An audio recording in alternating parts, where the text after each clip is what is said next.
Welcome everyone. Today we are starting with cryptocurrency, which is a whole new world. And thanks to Samit for initiating in group one that we should have a separate WhatsApp group for this, because discussing about crypto in itself needs separate understanding. It laid first the foundation of a group and now this session. So we are all excited and glad that you are here in this session, and we are willing to hear from you, learn from you, from your experience, and we are waiting for the learnings that we can have from you. Yeah, that's awesome. Happy to be here. So, thanks. Well, once again, thanks for having me. So this is just basics, nothing too complicated, not rocket science. So we'll go through some of the differences between crypto and the stocks. That's where we're going to start. How's that? Yep. That'll be good. Okay, so in many ways they are similar, but there are some key differences which are important to understand. So here I've highlighted some of the differences. So first of all, as you know, with stocks, you are the actual owner of the company, even though you might be like a minor 0.001% owner, but you are the owner, as we all know. But in crypto, there is no company, right? There is no company. You just own the keys. Those keys are stored on your computer or your wallet. So that's why keeping them safe is super important. If you lose the keys, your crypto is gone. So unlike stocks, you don't own anything physical. So that's one thing. The other important thing is that for the stocks, at least for TSX and S&P 500, the daily volatility is kind of low. It could be 1 to 5%. But with crypto, even for the top 100 coins, it could be anywhere between 5 to 50% or even 100% at times daily volatility.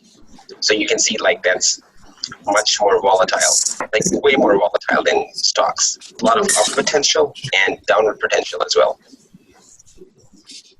Okay, so next thing is that in case of stocks, let's say you buy stocks in any company and your broker or even the company goes bankrupt, you will have some legal rights in case of liquidation and bankruptcy. But in crypto, if the exchange get hacked, your funds are gone. In most cases, you don't have any rights. Now, there are some exchanges that do insure a certain percentage of your holdings, but usually you don't have any rights. Okay, and the next thing is that a company can issue as many shares as they want. But with crypto, the algorithm of crypto is designed in such a way that there's only ever going to be a limited number of crypto in circulation. You can't go beyond that because that's how algorithm is designed. And that's where it can be deflationary as compared to inflationary, because the supply would always be restricted by the algorithm, which is why it is very much possible that the value of cryptos might go up in the future a lot. So next thing, with stocks, you can only trade 5 days a week during working hours. But the good thing about crypto is you can trade 24/7, 365 days a year. You can trade whenever you want, weekends, holidays, whenever. All right, so stock exchanges are regulated, as we know. There are competitive commissions but in crypto, there's nothing like that. So we do see a lot of pump and dump schemes. A big investor starts buying in, and when people see the price going up, all of a sudden, they also start buying in. And then all of a sudden, the big investor, they're called whales in crypto. I'll just type in here. They're known as whales. So once they see the price has gone up and people are buying in, they dump all their holdings at once. So this happens quite a lot in crypto, especially with smaller coins. All right, next thing is that with stocks, in many cases, the data you get is delayed. But with crypto, it's always live data. The exchanges we have always live data.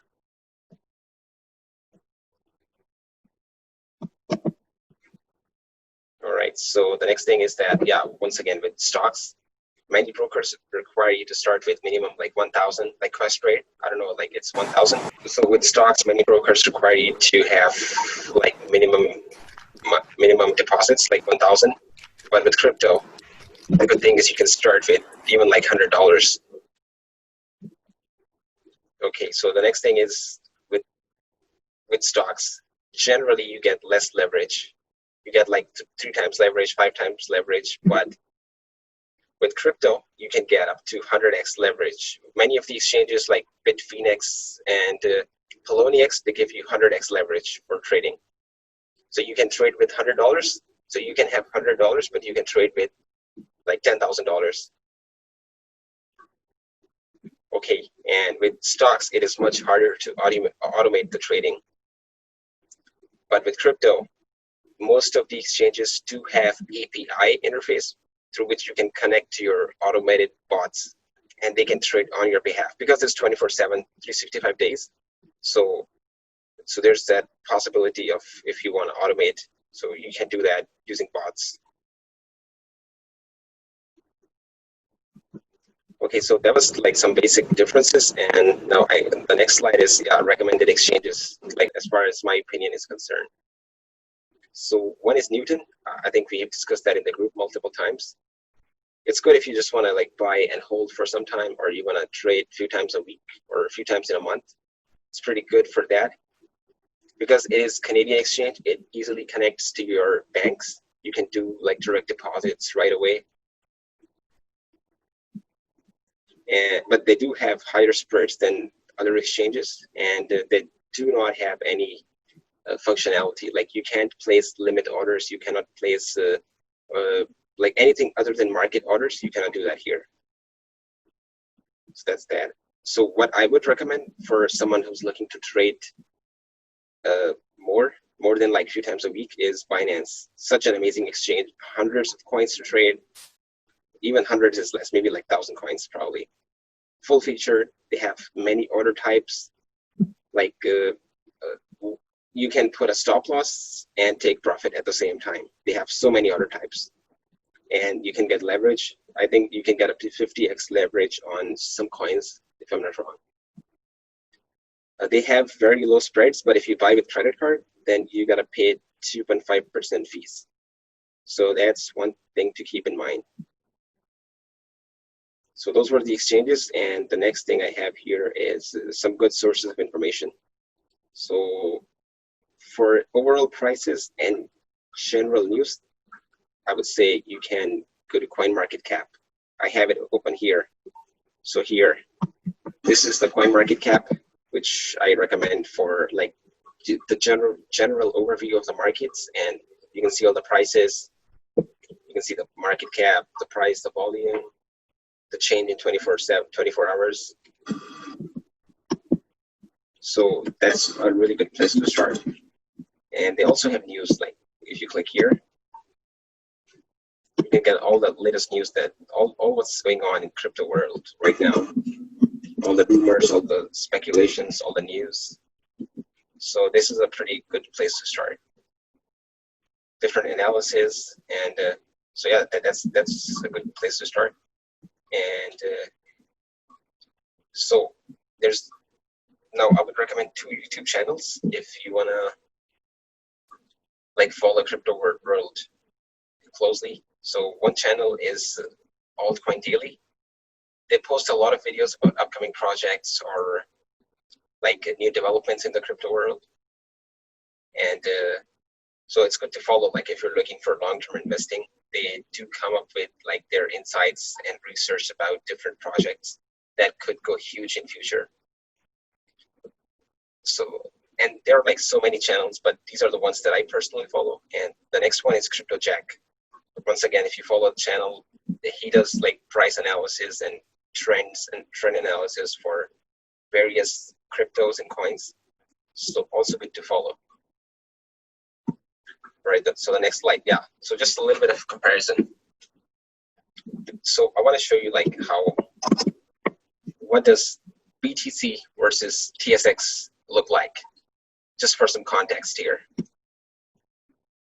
Okay, so as you can see, this is the weekly chart of TSX, S&P TSX Composite Index, and versus Bitcoin. So the thing in red is Bitcoin, and the thing in blue is TSX. So you can see like how much of a difference there is.